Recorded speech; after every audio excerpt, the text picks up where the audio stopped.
तारापीठ का यह महाश्मशान मुझे अब अच्छा लगता है। बचपन से ही ईश्वर के लिए होने वाली हर क्रिया में मैं शामिल होता था, केवल इसलिए कि भगवान हम पर अपनी कृपा बनाए रखे। लेकिन देवी देवताओं का आशीर्वाद साक्षात प्राप्त होता है, यह बात मैंने पागल बाबा से जाना। लेकिन उन्हें तभी पाया जा सकता है जब आप एक साधक बन जाएं। और एक सच्चा साधक बनना कोई बच्चों का खेल नहीं है। आप अपने दिन भर के क्रियाकलापों को सोचकर देखें, जिसमें भोग है, मोह है, क्रोध है, साथ में दुनिया के साथ आपका एक बंधन है। लेकिन एक साधक जब इन सभी को त्याग कर समाज से अपने आप को वर्जित कर देता है, तब वह एक साधक बन जाता है और इसी साधन पथ पर तंत्र मंत्र को अपना वह सभी भगवान की कृपा को प्राप्त करते हैं।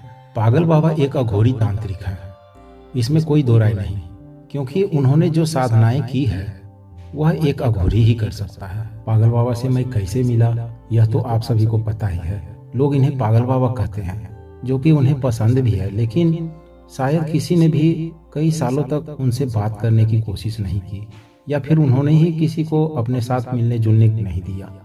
लेकिन मेरा नसीब अच्छा था, उन्होंने मेरे साथ बात भी किया और बहुत सारी रहस्यमय बातें भी बताई। मैं उनसे क्लास की लड़की जैसा अपने मन में जो भी आई वह सवाल पूछता और पागल बाबा एक गुरु की तरह मेरे सवालों का जवाब देते। मैं उनके साथ रात में बहुत देर तक महाश्मशान में बैठकर बातें करता रहता। उनसे बात करने का खर्च था 2 से 4 सिगरेट, लेकिन वह भी उन्हें बहुत जबरदस्ती ही देना पड़ता था, वरना पागल बाबा लेने से इनकार कर देते थे। उनके साथ रहते हुए कुछ अजीब बातों का ज्ञान एवं कुछ अजीब चीजें देखा था, जैसे कि पागल बाबा शाम के अंधेरे में महाश्मशान में मिलते। उससे पहले दिन में मैंने पूरे महाश्मशान का चक्कर लगाकर उन्हें कई बार खोजा है, लेकिन वह नहीं मिले। पागल बाबा के पास एक खोपड़ी है, जिसमें वह किसी के दिए प्रसाद व शराब को खाते व पीते हैं। मैंने पागल बाबा से पूछा था कि अघोरी तांत्रिक एवं काकलिक नर खोपड़ी में भोजन क्यों करते हैं, तो उन्होंने बताया कि इसी खोपड़ी के अंदर दिमाग यानी पूरे संसार के ब्रह्म ज्ञान का भंडार होता है। प्रकृति में बनाई गई एवं मनुष्य द्वारा बनाई गई हर कण का ज्ञान इस दिमाग में रहता है। इसलिए तंत्र में खोपड़ी एक बहुत ही महत्वपूर्ण वस्तु है, जो एक अनपढ़ साधक के दिमाग में भी सारे मंत्र व तंत्र की क्रियाएं अपने आप याद करा देता है। तंत्र मंत्र में हम सभी ने अक्सर डाकनी शब्द को सुना होगा। तंत्र मंत्र के क्रिया को जानने के इच्छुक अक्सर जो प्रथम बातों को जानना चाहते हैं वह डाकनी साधना। लेकिन इस साधना को पागल बाबा से जानने के लिए मुझे भी तंत्र मंत्र के इस क्षेत्र में थोड़ा सा अंदर जाना पड़ा। उस दिन तारापीठ मंदिर में संध्या आरती के बाद जब महाश्मशान में गया तो देखा आज महाश्मशान में कुछ ज्यादा ही भीड़ थी। थोड़ी देर इधर उधर नजर दौड़ाने के बाद पागल बाबा उसी पेड़ के नीचे बैठे हुए दिखे जहाँ कल हम बैठे हुए थे। जाकर देखा तो अपने आप में ही न जाने क्या बड़बड़ा रहे थे। कुछ देर पागल बाबा से बात करने के बाद मैंने उनसे पूछा, बाबा जी कल आपने ब्रज डाकनी और कापालिक पिशाच चंड के बारे में बताया था, क्या आपने भी कभी डाकनी साधना किया है? पागल बाबा ने थोड़ी देर अपने आंखों को बंद किया और फिर हंसकर बोले, मैंने डाकनी साधना किया है या नहीं, इस प्रश्न का उत्तर पाने के लिए मेरे पथ पर चलना होगा, तभी मैं तुम्हें इस प्रश्न का उत्तर बताऊंगा।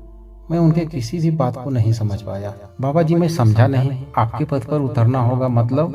पागल बाबा बोले, मतलब यह है कि तुम्हें भी थोड़ी सी साधना करनी होगी और कुछ मंत्रों को ग्रहण करना होगा, तभी मैं तुम्हें सभी बातें बताऊंगा, अन्यथा मैं किसी भी बारे में अब नहीं बता सकता। तुम्हें बहुत ही गुप्त सब साधना के बारे में मैंने बताया, लेकिन अब इसके आगे किसी भी साधना के बारे में नहीं बता सकता जब तक तुम मंत्र ग्रहण नहीं करते। यह सुनते ही मैं बड़े सोच में पड़ गया कि अब क्या करूं। पागल बाबा मेरे कौतूहल को देखकर बोले, जाओ इस महाश्मशान के 2 चक्कर लगाओ और सोचो कि मैं जो कह रहा हूं वह तुम्हें करना चाहिए या नहीं।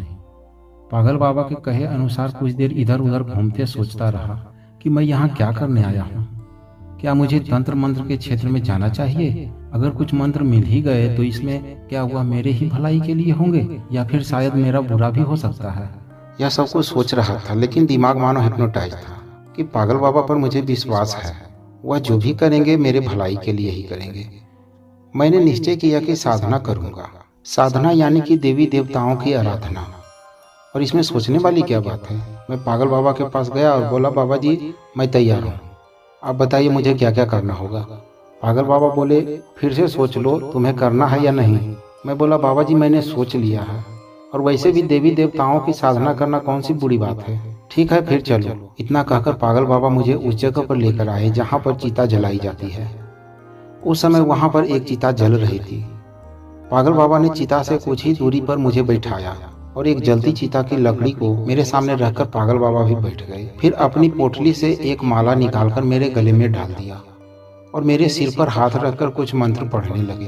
कुछ देर बाद उन्होंने मुझे 2 मंत्र बताया, पहला गुरु मंत्र और दूसरा एक अक्षरी काली मंत्र, ओम क्रीम।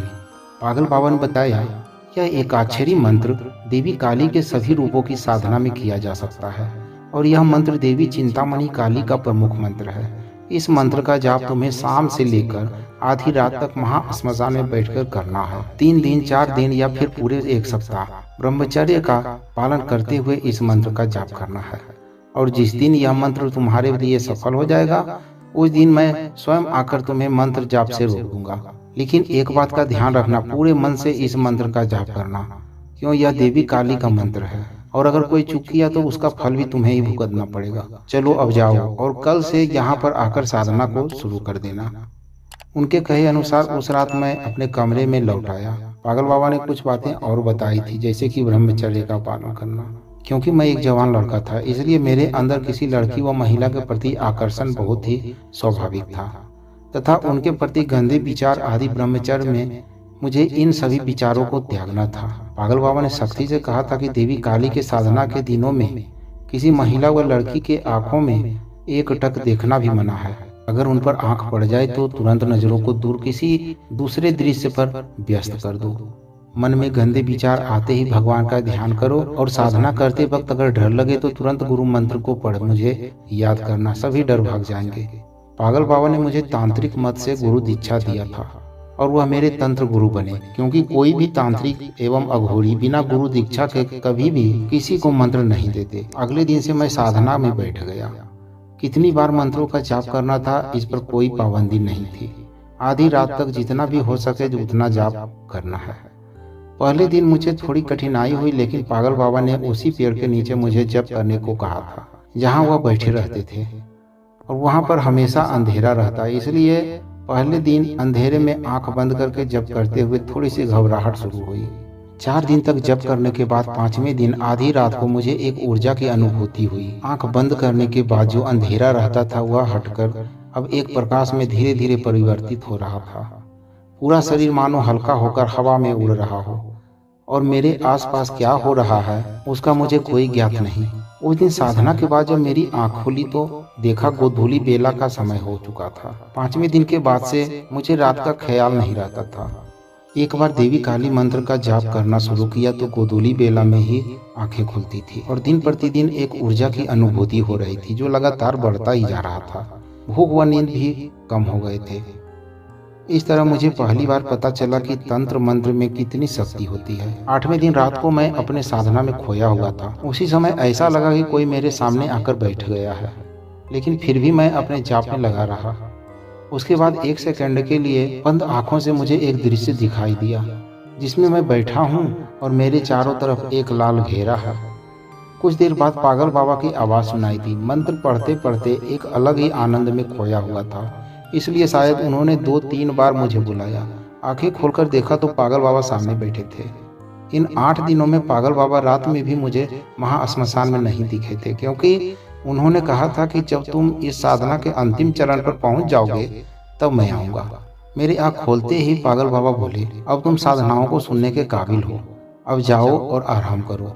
कल मैं तुम्हें डाकनी साधना के बारे में बताऊंगा। मैं महाश्मशान से कमरे की ओर आते वक्त यही सोच रहा था कि जैसा साथ वैसा विकास, क्योंकि पागल बाबा के साथ रहने के कारण और कुछ दिन के इस साधना को करने के बाद मुझे तंत्र मंत्र पर और ज्यादा विश्वास हो गया। एक बात सच था कि मैं कोई साधक नहीं बना, लेकिन साधना का थोड़ा ज्ञान तो मुझे मिल ही गया था।